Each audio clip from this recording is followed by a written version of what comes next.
Alhamdulillah, Pleno Pengurus Besar Nahdlatul Ulama, Pleno ini telah menghasilkan sejumlah keputusan yang strategis untuk pengembangan Nahdlatul Ulama ke depan. Yang pertama adalah keputusan tentang rencana strategis Nahdlatul Ulama untuk 3 tahun ke depan sampai dengan 2027 yang merupakan desain awal dan pondasi bagi pengembangan satu model strategi organisasi yang menyeluruh dan koheren secara nasional. Rencana strategis ini nanti akan dijabarkan ke dalam rencana-rencana strategis di tingkat daerah, mulai provinsi, kabupaten, sampai dengan kecamatan dan desa, sesuai dengan struktur kepengurusan Nahdlatul Ulama dan juga dengan badan-badan otonom yang ada di lingkungan Nahdlatul Ulama seperti Muslimat NU, GP Ansor NU, Fatayat NU, IPNU, PPNU, dan lain-lain. Yang kedua, telah diputuskan juga desain strategi transformasi digital NU beserta dengan model platformnya. Jadi PPNU telah berhasil membangun satu platform digital yang nantinya akan diperlakukan sebagai wahana penyelenggaraan organisasi secara digital, secara menyeluruh dan nasional yang melibatkan bukan hanya struktur Nahdlatul Ulama, struktur organisasi NU dari pusat sampai ke desa, tapi juga struktur badan-badan otonom NU semuanya akan diintegrasikan ke dalam wahana digital yang dibangun oleh PPNU ini. Begitu juga berbagai macam layanan yang diselenggarakan oleh Nahdlatul Ulama untuk warga dan masyarakat ini juga akan diintegrasikan ke dalam platform digital ini. Maka kami sebut platform digital ini sebagai dengan nama Digdaya NU, digitalisasi data dan layanan Nahdlatul Ulama. Kemudian yang ketiga sebagai keputusan pleno adalah desain Akademi Kepemimpinan Nasional NU yang akan menjadi satu wahana pendidikan kader pemimpin NU dengan materi, dengan kandungan kapasitas-kapasitas bukan hanya yang relevan untuk konteks kepemimpinan domestik dalam negeri saja, tapi juga relevan untuk kepemimpinan dalam konteks internasional. Dan untuk ini Nahdlatul Ulama akan bekerja dalam satu jaringan internasional yang luas, mulai dari Timur Tengah, Amerika Serikat, Eropa maupun Afrika. Dan jaringan itu sudah terbentuk dalam rentang waktu yang cukup lama sampai sekarang, dan ini akan diaktifkan untuk mendukung Akademi Kepemimpinan Nasional Nahdlatul Ulama. Akademi ini kita umumkan sekarang, saat ini, tapi baru akan kita mulai tahun depan. Programnya sendiri baru akan kita mulai tahun depan, tapi kami umumkan saat ini untuk memberi kesempatan kepada kader-kader Nahdlatul Ulama mempersiapkan diri. Karena kami akan menetapkan syarat keikutsertaan yang cukup tinggi standarnya, antara lain bahwa para peserta, mereka yang ingin ikut serta dalam program ini harus memiliki kecakapan berbahasa Inggris dengan TOEFL 650 dan juga diikuti juga dengan kecakapan berbahasa Arab. Dan di dalam seleksi nanti akan dilakukan semacam tes menyangkut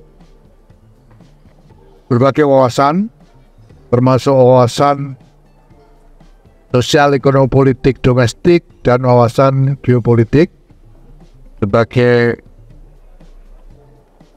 syarat pengetahuan dasar bagi para calon peserta, dan juga akan diseleksi dengan psikotes untuk mendapatkan kader-kader dengan karakter yang paling unggul di antara mereka yang ingin mengikuti program ini. Maka kami beri kesempatan kepada kader-kader yang berminat untuk mempersiapkan diri selama setahun ini sebelum nanti tahun depan, bulan Agustus tahun depan, kita akan mulai program Akademi Kepemimpinan Nasional Nahdlatul Ulama ini.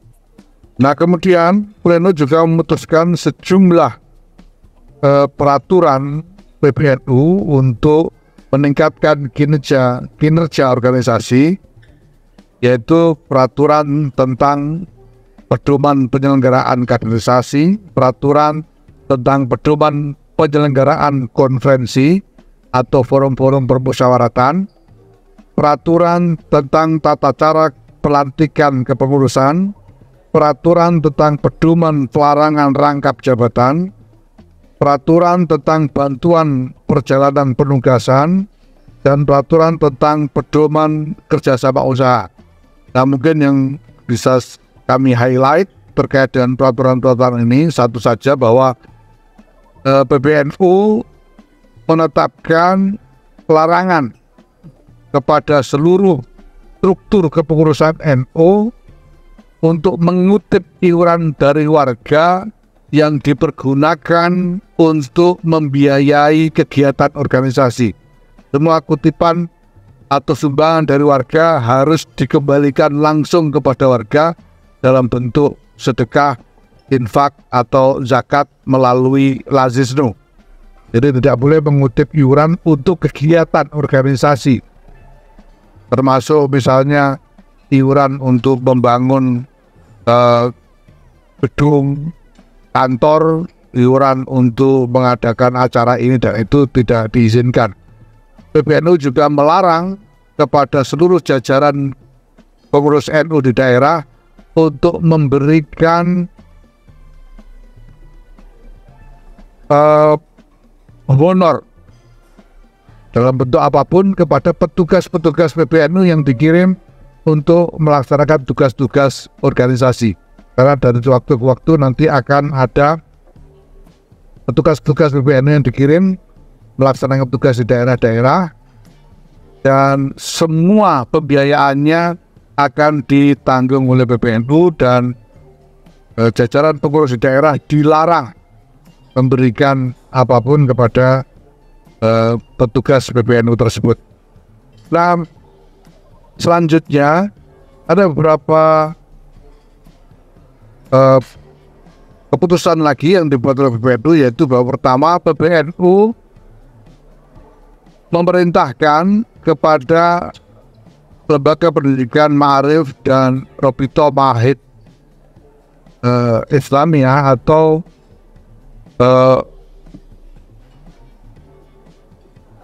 asosiasi pesantren-pesantren untuk melakukan penelitian menyeluruh terhadap laporan adanya upaya penyimpangan atau membuat narasi yang menyimpang tentang sejarah berdirinya NU. Bahkan ada laporan bahwa ada buku yang ditulis dan kemudian digunakan sebagai referensi atau sebagai bahan ajar di madrasah-madrasah mengenai sejarah pendirian NU yang isinya berisi narasi yang menyimpang, yang tidak sesuai dengan yang sesungguhnya. Nah, ini kami memerintahkan kepada LP Pak Arief dan RMI untuk melakukan penelitian secara menyeluruh dan mendalam.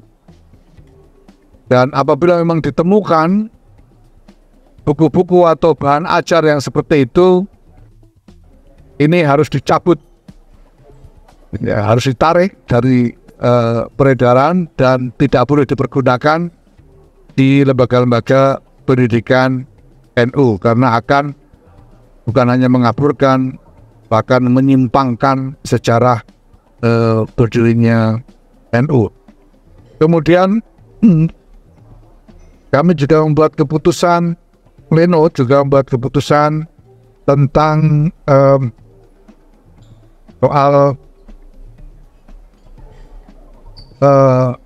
rektor, ya, soal jadi masa jabatan rektor.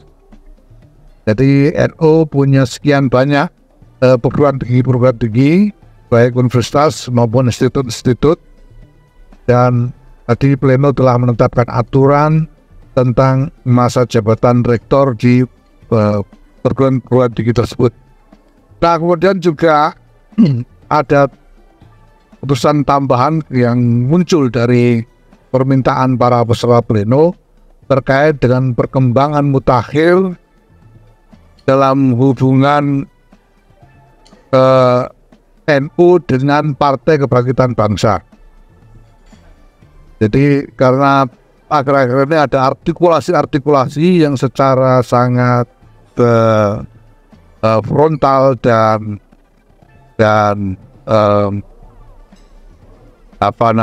sangat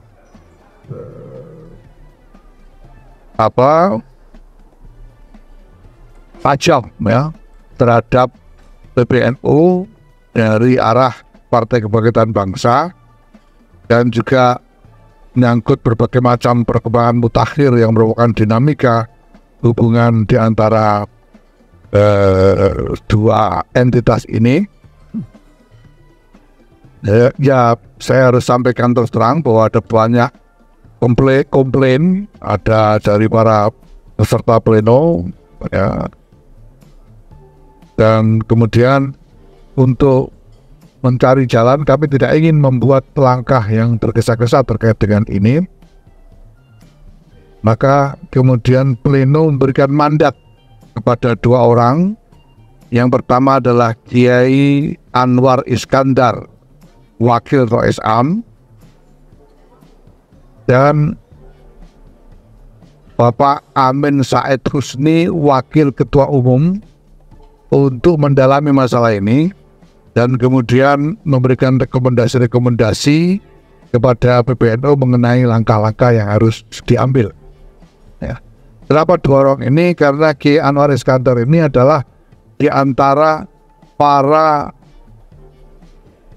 as-sabiqun al-awwalun dari Partai Kebangkitan Bangsa yang tersisa. Jadi generasi perintis, pendiri, dan pejuang awal dari PKB yang tersisa. Dulu ada Kiai Khalil Bisri, Kiai Idris Marzuki, Kiai Mas Subadar, Kiai Abdurrahman Bundori, Kiai Warsun Munawar, dan sebagainya. Semuanya, Kiai Aziz Mansur, semua sudah tiada. Nah, ini masih ada satu, Kiai Anwar Iskandar. Maka beliau kita minta untuk memimpin upaya mendalami masalah ini. Dan Pak Amin Said Husni ini adalah juga wakil sekjen DPP PKB yang pertama dulu, ya, dan juga beliau juga adalah anggota asistensi dari tim 5 yang diberi mandat oleh PBNU waktu itu untuk mempersiapkan berdirinya Partai Kebangkitan Bangsa. Nanti kita lihat beliau berdua akan bekerja lebih lanjut dalam masalah ini dan memberikan rekomendasi kepada PBNU mengenai langkah-langkah yang harus diambil. Nah, mungkin perlu saya singgung sedikit atau saya berikan penegasan sedikit tentang sebetulnya prinsip dasar dari hubungan NU dengan PKB ini apa. Ya. Ada prinsip hubungan historis, ada hubungan irisan konstituensi, ada hubungan teologis dan lain sebagainya, hubungan tradisi ya. Tapi yang paling penting prinsipnya adalah begini, bahwa NU ini tidak mungkin dianggap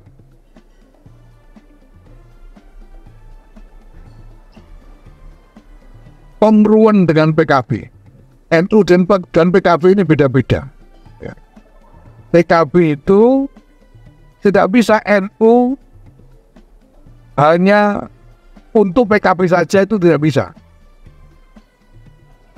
Seringkali saya singgung di mana-mana bahwa warga NU yang menjadi konstituen PKB itu tidak sampai 20%. Sementara yang lain-lain tersebar di berbagai partai yang lain.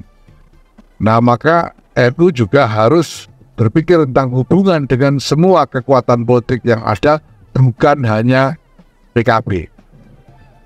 Ya, ini tidak berarti NU tidak mau berurusan dengan PKB atau NU berlepas diri dari PKB, tidak. Tapi NU tidak mau hanya mengurusi PKB saja. Ini kira-kira begitu.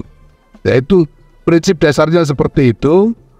Tetapi bahwa kemudian ini menimbulkan semacam sentimen negatif dari sejumlah elit PKB sehingga mereka sampai menyerang PBNU dengan berbagai macam serangan yang sangat tajam. Nah, ini menjadi persoalan bagi PBNU karena ini jadi soal lembaga,